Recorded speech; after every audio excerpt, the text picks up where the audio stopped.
I'm going to be talking about the cognitive behavioral analysis system of psychotherapy.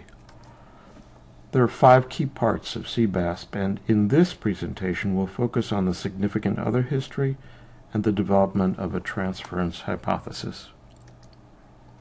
At the end of session 1, we ask you to bring a list of significant others to the next session. These are people you grew up with or people in your life right now, people who had a significant influence on you, who left an emotional stamp or mark, whether positive or negative. Now in the next session, we develop a significant other history. We ask, what was it like growing up with the significant other? We want to get a few specific memories along with the feelings you experienced during those events. And then, from that, we try to identify, how did this person influence you to be the kind of person you are now?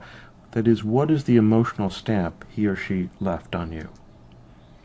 After the second session, or the third, if the significant other history takes longer, we'll try to synthesize all this material into a transference hypothesis. This is a simple sentence summary of a theory about how the world works that you learned from significant others in your past and that has a major impact on your relationships now. So the transference hypothesis comes from 2 kinds of information: the significant other history, especially times you shared something personal or a personal need and perhaps were criticized or punished, and hotspots in our work, when you might, for instance, make a mistake or violate some rule of psychotherapy, or when you verbally or non-verbally express negative emotion. A hotspot is a sudden shift in the emotional tone of a therapy session. A therapy event occurs that relates to past fears or negative experiences, and that triggers a hotspot. This is then an opportunity to develop the transference hypothesis or to test it. Later in therapy, the transference hypothesis will help us to understand future hotspots. Hotspots can take a number of different forms. A hotspot occurs when you share an interaction you've not described before that was upsetting, personal disclosure, or perhaps forgetting an appointment or some other lack of perfection behavior, making a mistake, or when an always smiling patient becomes overtly frustrated or angry with the therapist, expressing negative emotion. Our goal will be to focus on hotspot situations that have a relationship to past experiences, relate to the recurrent situations in your relationships now that are the most upsetting, and most often trigger fear reactions.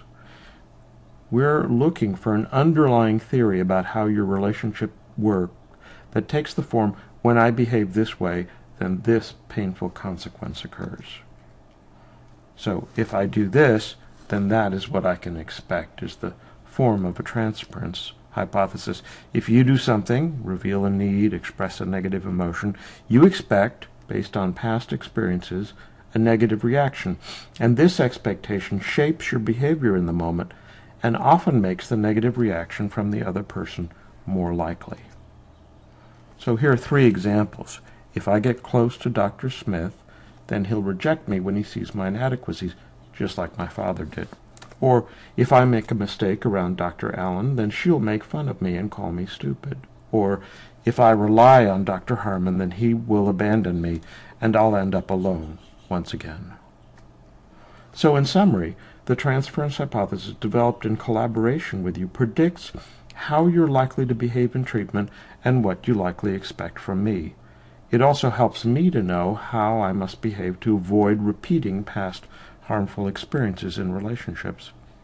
Transference hypotheses are developed from the significant other history and our experience of hot spot situations in therapy.